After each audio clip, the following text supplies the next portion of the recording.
The dramatic climax of a year in which Indonesia repudiated the communists and the one-man rule of Sukarno began the night of October 1st, 1966, a year to the day the communists tried to seize the country.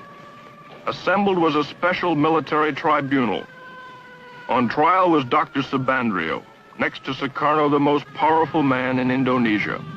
He was Deputy Prime Minister, Foreign Minister, head of the State Secret Police, boss of the anti-American state news agency. He was also President Sukarno's closest friend and confidant. His trial was particularly significant because it helped establish that Sukarno himself clearly had a role in the communist coup. It was Sukarno who protected Subandrio in the palace after the coup attempt. When students ransacked Subandrio's foreign office and discovered correspondence between him and Red China's foreign minister Chen Yi planning the coup, they stormed the palace, threatening to behead Subandrio. Only then was he imprisoned. The charges against him include treason and conspiracy. The evidence showed Subandrio helped the 3 million-strong Communist Party, its initials PKI, to plot and carry out the coup, including the mass murder of Indonesia's military high command. It was charged that he welded the Indonesia-Peking axis, stole government funds, invented stories to discredit the United States, and conspired with Red China to smuggle guns to Indonesia's communists. Haji Dr. Subandrio pleaded innocent to all the charges. He was found guilty and sentenced to death.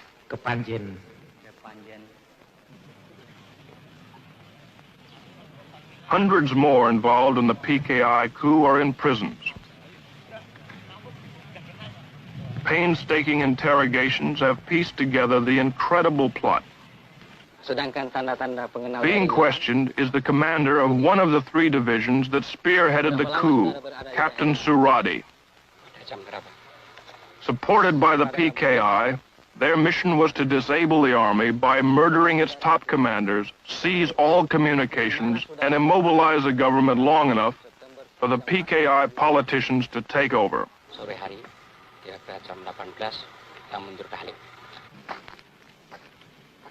The cells on death row are filled with the plotters.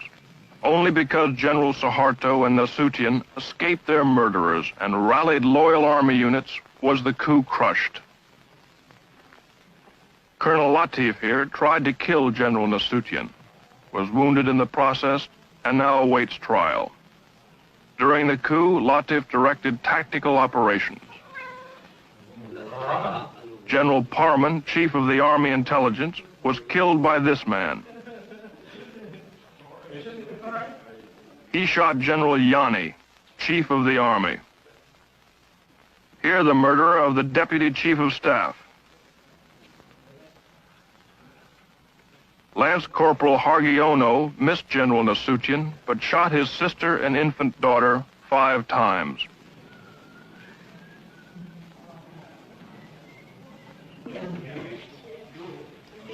Terror and bestiality was a calculated part of the PKI plan. They even had special mutilation squads made up of girls. The night of the coup, Enda here tortured Nasution's aide to death with a razor. They call it death of 1,000 cuts. Sex orgies went on before the torture ceremonies got underway.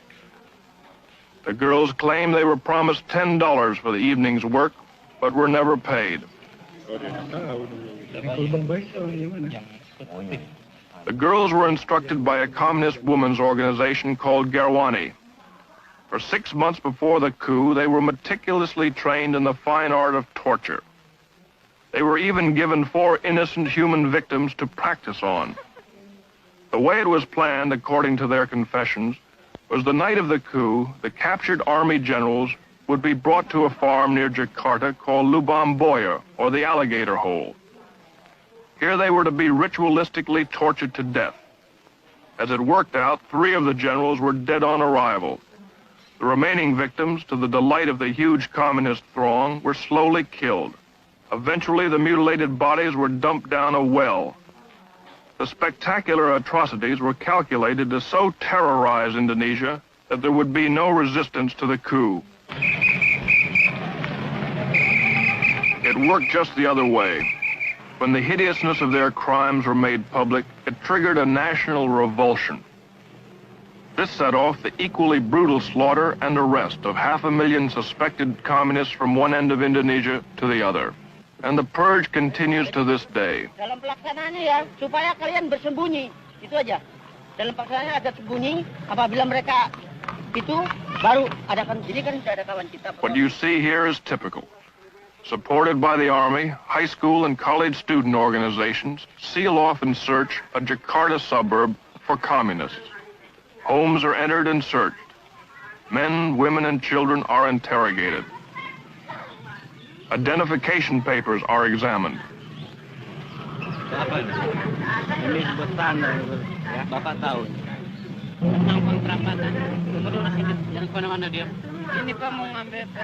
If the students or the soldiers don't like what they find or meet any resistance, summarily and without warrant or formal charge, they take the suspect into custody. On this day, more than 100 suspects like this man were hustled in.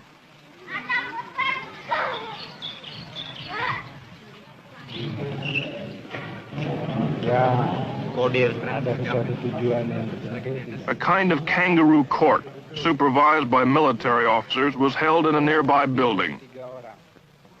Here they somehow determined which suspects would be arrested. Di RT 18? Iya. RT 3? Ada Selamat Mulyono. Di mana tuh? 60 were taken off to jail this day, and very uncertain fates. Siapa? Nurrahman. Mulyono. The bitterest current purge is against the Chinese. Between 15 and 40,000 have been killed. The slogans say, Sukarno is the dog of Peking. Sukarno, whore of Peking. The communists are the Chinese. Kill the Chinese. In some places, Chinese stores must be labeled with the sign RRT, meaning People's Republic of China. Usir means kick out the Chinese. The hatred for the Chinese, even the loyal Chinese, is due in a large part to the fact they dominate 80% of the economy, and many refuse to integrate or assimilate with the Indonesians. About 600,000 remained citizens of Red China, and they did support the PKI. Worst of the Chinese pogroms are here in Sumatra. Last August, a Muslim group gave the 7,000 Chinese in their district 5 days to get out. To prevent their slaughter, the army packed them into makeshift camps. They reacted strongly when we tried to film their plight.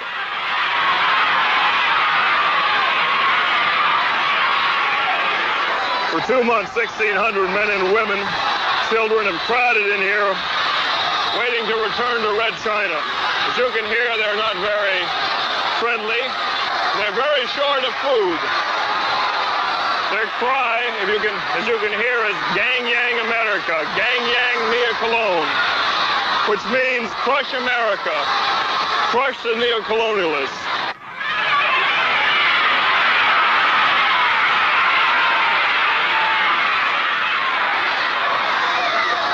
Watch out, Julie, here come the stones. They're throwing stones at us here.